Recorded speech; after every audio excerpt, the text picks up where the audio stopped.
রাসূলুল্লাহ সাল্লাল্লাহু আলাইহি ওয়াসাল্লাম বলেছেন, সেই ব্যক্তি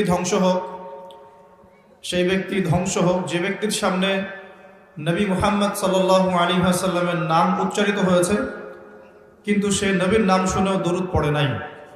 সেই ব্যক্তির জন্য নবী সাল্লাল্লাহু আলাইহি ওয়াসাল্লাম বদদুয়া করেছেন। তো আমরা কি দরুদ পড়লাম না পড়লাম না?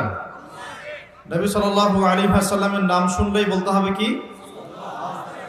কমপক্ষে বলতে হবে সাল্লাল্লাহু আলাইহি ওয়াসাল্লাম। অন্য হাদিসে নবী সাল্লাল্লাহু আলাইহি ওয়াসাল্লাম বলেন যে যদি কোনো ব্যক্তি সকালে 10 বার এবং সন্ধ্যায় 10 বার, সকাল সন্ধ্যায় বা সকাল বিকাল 10 বার করে রাসূল সাল্লাল্লাহু আলাইহি ওয়াসাল্লামের প্রতি দরুদ পাঠ করে, ইনশাআল্লাহু তাআলা কিয়ামতের মাঠে সে আল্লাহর রাসূলের সুপারিশ পাবে ইনশাআল্লাহ।